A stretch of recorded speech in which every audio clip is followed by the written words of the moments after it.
Hey guys, what's up? Welcome back to another video on my channel. My name is Josh Finn of ShowMeFootball.com and ArrowheadAddict.com, and I'm here to talk about what just happened in this Kansas City Chiefs versus San Francisco 49ers football game, in which the Kansas City Chiefs dismantled the 49ers 44-23 on the road in San Francisco. So this is going to be a little bit more of a low-key, relaxed little post-game, just summing up my thoughts. I didn't do a live post-game or anything like that, and I apologize for those of you that enjoy those and join me frequently.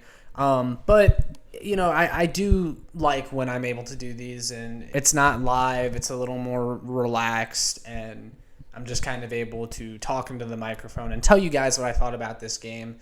But anyway, this is the first time that the Chiefs played the 49ers since, obviously, Super Bowl 54, in which the Kansas City Chiefs defeated the San Francisco 49ers for their first Super Bowl title in 50 years. Obviously, these two teams are a lot different since then, but ironically, same starting quarterbacks and a lot of familiar faces in this game. I'll tell you what, though, before anything else, I'm glad the Chiefs won this game. They really needed this win. I mean, this is a big win because, you know, the Colts loss, whenever I talked about it with Michael after that happened, obviously it was a terrible loss and they shouldn't have lost to the Colts. But it's like, hey, that's a game you can understand early in the season. The Chiefs are going to be fine. They're obviously a lot better than they played in that Colts game. And then, you know, they lost to the Bills, which is, you know, that one's not a bad loss. The Bills are a really good team, but you really should have won that game. You just barely lost. We know the offense is better than what they played in that game. It seemed like the Chiefs were just out of it in that game. It's like, I don't know if there's like this mental intimidation factor with the Bills and they couldn't get out of their own heads or what. But, you know, had they lost this game today against the 49ers, all of a sudden you look up and their record is 4-3, which isn't great. So it's nice that they actually won this game because 5-2 looks a hell of a lot better than 4-3, and it gives you a little bit more cushion. And now that the Chargers lost today, you know, this just creates more separation in the division in the AFC West. All that being said, this game did not get off to a good start. The 49ers quickly went up 10-0 after they shredded the defense on the first drive, especially with running the football, and early in the game, really. Then Patrick Mahomes threw a putrid interception on the Chiefs' first offensive drive, and the 49ers got a field goal off the next drive. Boom, they're up 10-0. And I was a little bit nervous after that because I knew this defense would probably struggle. The Niners are still a talented team. And, you know, they got George Kittle, Brandon Ayuk. They had just acquired Christian McCaffrey for this game, who had a few nice runs. And we know this defense is still a little banged up. There's also a lot of youth and inexperience on it still. You know, an area in which they got exposed today. Joshua Williams, the rookie corner, once again playing a lot of snaps out of necessity. And the kid's just not ready. He's just not. He's had some good snaps here and there, and he also had an interception today. I mean, it was kind of gifted to him, but you know, for the most part, he still has a lot that he needs to work on, and he seems to be there most of the time with the receiver, but his ball skills aren't there. He hasn't gotten his head around very well. He's still a young player. You know, he's developing. He really shouldn't be in this spot, and hopefully Trent McDuffie is back soon. But I don't want to just pick on Joshua Williams because it's not like all the points that the Niners scored today were his fault. But, you know, I just emphasize, you know, him because he's an example of the youth and inexperience on this defense and as to why they may not look very good at times. But they ended up coming together later in the game and ultimately only ended up giving up 23 points to the 49ers. And then it was almost kind of like the Super Bowl because in the fourth quarter, the Chiefs just turned it on, and it was an ass kicking in the fourth quarter, really. I mean, the Chiefs just exploded. There was the touchdown to Juju Smith-Schuster. That was a big one. Juju Smith-Schuster is coming on real strong as of lately. I'll kind of touch on him and the rest of the offense later. But, this game almost was kind of like the Super Bowl in a way. But as far as the defense overall, before I talk about the offense, you know, Kyle Shanahan, we know he's a talented offensive mind. The 49ers running game is one of the most feared and one of the most complicated to defend in the entire league. And then they bring in a guy like Christian McCaffrey, and he's a dangerous runner, even though he has trouble staying healthy. Sure, he's still a great running back, and he had only walked into the building the other day and he was playing today, and he ripped off some pretty good runs against us. I don't know if that speaks more to the Niners running game or the Chiefs run defense. I think the Chiefs run defense could definitely afford to clean some things up though. And I noticed a personnel decision from Spags today that really annoyed me is Willie Gay didn't see the field nearly as much as he should have. There was no reason he shouldn't have been back to full speed in this game. Like, I understand that he just came back, but it's not like he was injured. He was just suspended.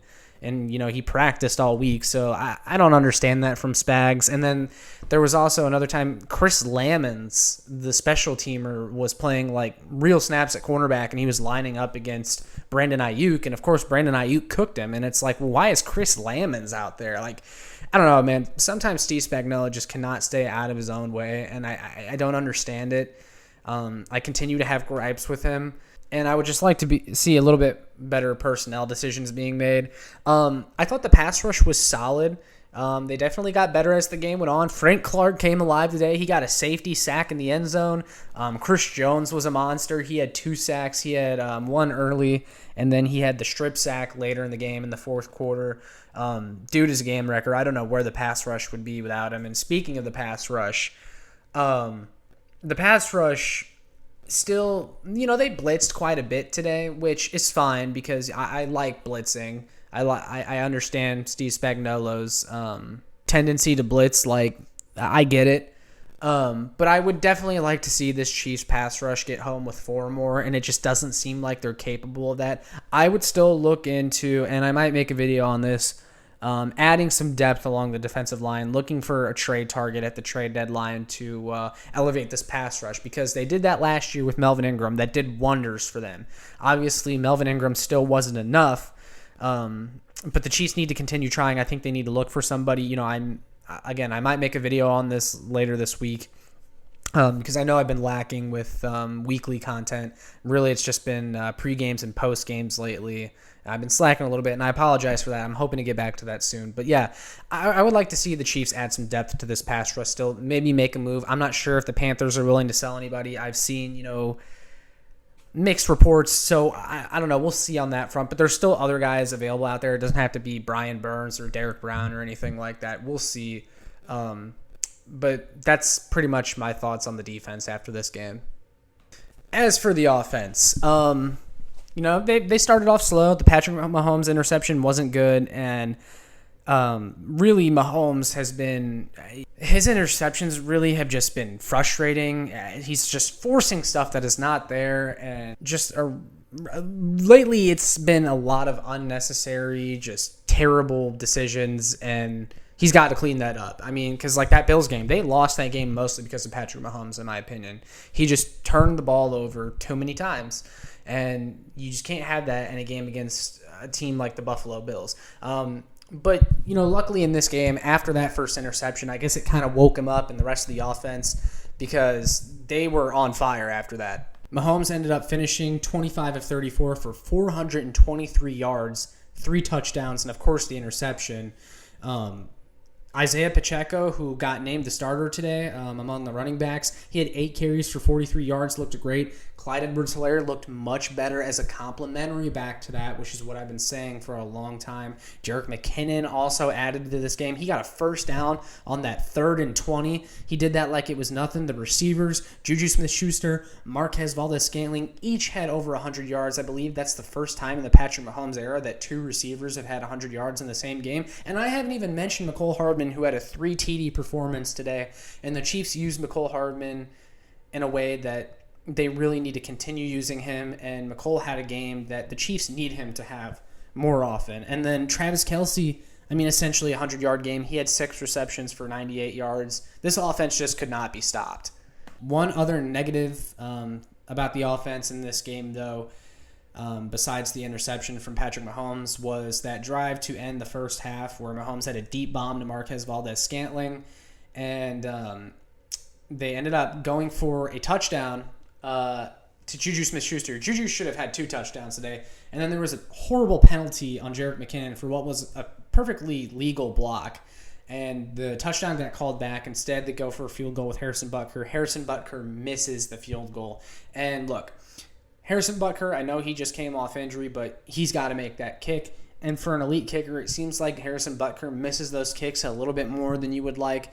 And after the Chiefs have had a lot of, they've struggled finding a kicker to depend on, you would think Harrison Butker coming back would clean that up. But no, Harrison Butker, he missed the kick today, and then last week he missed one. So he's got to clean that up.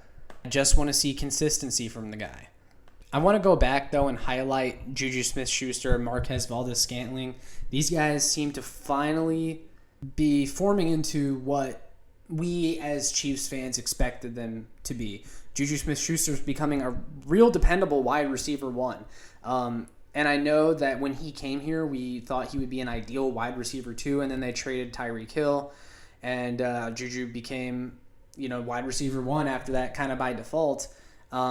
And a lot of people were like, oh, well, he's not good in that role. But I think people were forgetting, you still have Travis Kelce who's drawing attention, so Juju Smith-Schuster can still be really good in this offense and produce. And Juju Smith-Schuster has really come on as of lately. I mean, today, 124 yards. That's his second 100-yard game in a row. And all of a sudden, Juju Smith-Schuster has 34 catches for almost 500 yards and 2 touchdowns this year. He has been great lately. And honestly, the Chiefs need to look into extending him. They should not let him hit the open market again. Lock him up. He's obviously a great fit here. He has good chemistry with Patrick Mahomes. I would not waste time getting to a Juju Smith-Schuster extension because that guy just belongs in Kansas City. And then Marquez Valdes-Scantling, he finally provided the big plays today that the Chiefs, were needing from him. They signed him so he could, bring back some of that explosive play threat that they lost when they traded Tyreek Hill.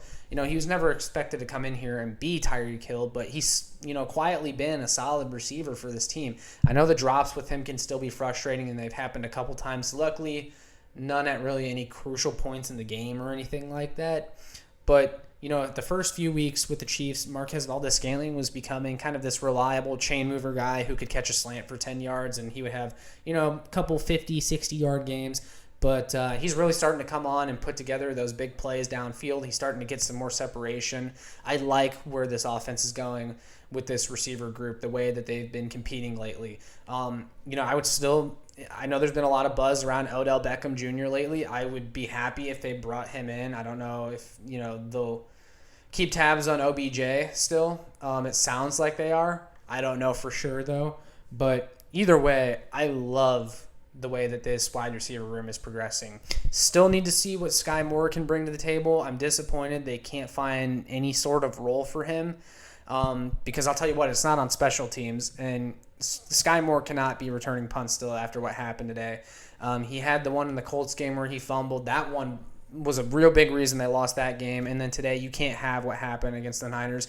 And here's the thing. It's not Sky Moore's fault because Dave Toub puts him in that position. Dave Toub put Sky Moore on punt returns. And Sky Moore never returned punts in his football career. Why is he doing it in the NFL? That's on Dave Toub, in my opinion. They need to make a change there. Same thing with Isaiah Pacheco. Isaiah Pacheco, exciting running back, great running back. Not a great kick returner. He returns a lot of stuff out of the back of the end zone. But, again, I'm going to put some blame on Toub because I know Dave Toub coaches his players to do that. We've seen that forever in Kansas City. Dave Toub coaches them to do that. So, special teams, it's frustrating. It's up and down. But, anyway, yeah, I'm just really impressed with the receivers. Another note on Juju, too.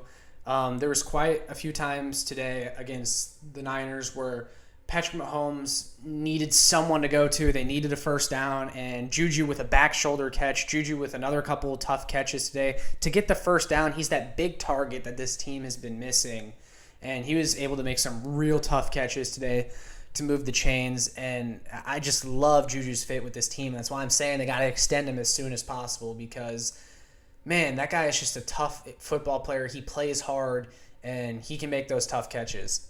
I also love Juju's ability after the catch, too. Big example, that touchdown he had in the second half. I think it was like 50 yards or something like that. Juju has shown off his ability after the catch here these last couple weeks, which is also something I like to see from him. He's the guy that can take a hit over the middle and get that short catch to move the chains, but he can also take a quick little snag route, turn around, and run 50 more yards. Like, I love that about him. He's sneaky fast. People don't see him as like a speedster, but he still seems to be able to outrun everybody pretty easily. I mean, he's had a knack for making big plays even back when he was healthy with the Pittsburgh Steelers before the days of Ben Roethlisberger's arm going out on him. But, I mean, you're seeing Juju Smith-Schuster really come alive here in this Kansas City offense. People wrote him off after those last couple years in Pittsburgh. That was unfair to him. We all know why his numbers declined. He had the injuries, and then also Ben Roethlisberger just wasn't good anymore. You're seeing what Patrick Mahomes can do to a receiver. And then you're also seeing that Juju Smith-Schuster is still a damn good football player. So, yeah, no, those are my overall thoughts on the game, though. It's a great win. The team really needed this win, and you give yourself some breathing room. And then next week, we take on the Tennessee Titans. That'll be an interesting matchup. You guys know the Tennessee Titans have always been a thorn in the side of the Kansas City Chiefs. I would love the Chiefs to go against Tennessee next week and just absolutely murder them. Like, please, can we do that this time, Andy? Can we please not be embarrassed against the Titans? But, yeah, those are my thoughts on the Niners game. Really happy about the team's performance today. Obviously, there's a couple things that you can pick out that you'd like them to improve on, but I think they're getting there. We're slowly seeing them start to get there. So, yeah, I want to hear from you guys, though. What are your thoughts on this game? Do you agree with anything that I said? Disagree? Let me know. Let's get some dialogue going. But, yeah, make sure you like, share, and subscribe so more Chiefs fans can find this. And make sure you check out my work on showmefootball.com and arrowheadaddict.com. And I will see you all in the next one. Go Chiefs!